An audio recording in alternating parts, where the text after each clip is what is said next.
Frank, it's been a while. Welcome back to the studio. Update us on how things have been going, what's been going on in your life since we last chatted. Well, basically, it's been a year of diet now. I basically collapsed, after the 24 fad diets I did in the last 12 months. I decided to basically just eat shit 24/7, and now I feel really, really bad about myself. Okay, Frank, I did warn you about all those fad diets. I didn't think they were the most sustainable approach, but unfortunately I find with most people, they need to do the fads. They need to do them badly or end up with negative consequences, and then they realize it was the wrong option. So what kind of approach are you taking to your nutrition now? Yeah, to be honest, Dave, you did warn me, but I think you're full of shit with your sustainability. So I'm just trying to get maximum weight loss in the minimum time frame. And this week I have gone vegetarian. Oh, you're going vegetarian? Okay, that's awesome. Very, very modern, very hip. Why are you choosing to go vegetarian? Well, to be honest, I'm doing it basically for ethical reasons because of the animals, and also I feel I'm just going to get 10 times healthier and get shredded on it. Awesome. If it's an ethical decision, that's fantastic. I mean, how can we, argue with that, especially with the kind of practices that are happening in the meat industry right now? So, Frank, what are you doing about your protein intake? Because when you go on a vegetarian diet, that is something that should be noted. Well, basically a lot of beans, you know what they say about beans?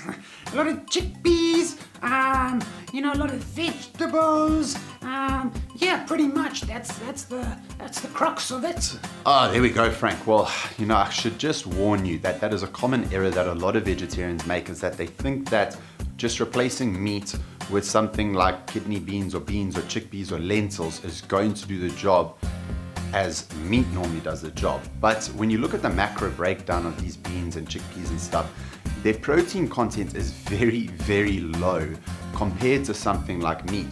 Chicken is predominantly just protein with a little bit of fats and stuff like that. But when you look at kidney beans or chickpeas, it's predominantly carbohydrates with just a tiny bit of protein. Okay, yeah, that makes sense. I understand. So can you understand, Frank, by just putting in beans in place of meat, your protein intake is going to drastically drop. And, if we look at the macronutrients, protein is probably the most important, because if your protein intake drops, you're then going to possibly lose muscle. You're possibly going to not be as full because protein has a satiety effect.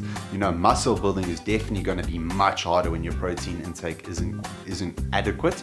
And, let's not forget about the thermic effect of protein, because when you intake protein, it actually expends energy within the body to break it down. So by losing that thermic effect, you're essentially decreasing your total calorie expenditure in a day and reducing your muscle mass potentially. So your expenditure per day is dropping simply because your protein intake isn't being met. Oh no, I don't want to lose these guns and puppies. So Frank, what you can do is use meat alternatives. There's a lot sitting around these days which are very, very handy. I use them with my clients. Meat alternatives, although yes, I agree, sometimes they aren't the best tasting, they are a really, really good option because they do have a higher protein content in them, and it does kind of give you a bit more freedom and flexibility because you can base your meals around these meat alternatives and build nice, vegetable options within it. So it's kind of like a really full meal, if that makes sense. So what do you suggest then? Also, a great thing to use, Frank, especially when you're vegetarian, is supplementing with a whey protein if you are allowing yourself dairy,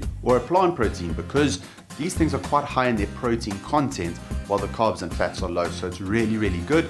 Easy way for you to get in protein and not necessarily load your diet full of carbohydrates like from those kidney beans and those chickpeas, things like that. Oh, I hear what you're saying. I've seen Fry's make quite a good range with a lot of meat alternatives that do look quite appetizing. So Frank, I hope you can see that going vegetarian, while it's a great option because it's going to help you cut down a lot of processed stuff and replace it with vegetables, is, it's a very, very healthy route.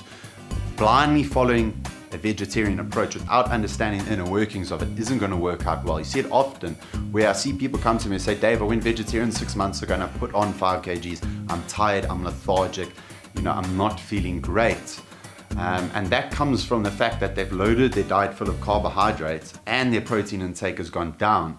So, you end up in this position where it's not necessarily the most healthiest of things because you've gained weight, because you feel lethargic. So if you're going to take a vegetarian approach, it needs to be done the right way. Otherwise, it will go wrong. Going vegetarian isn't necessarily going to improve your health if you do it the wrong way. So Frank, sit down and plan this out. We don't want you to end up in another situation where 6 months down the line, this eating style isn't sustainable for you and you end up, binging, jumping off the bandwagon and just falling apart. Okay, yeah, I hear what you're saying there. It did make a bit of sense, but do you think if I schnorf hummus that the protein intake will go up?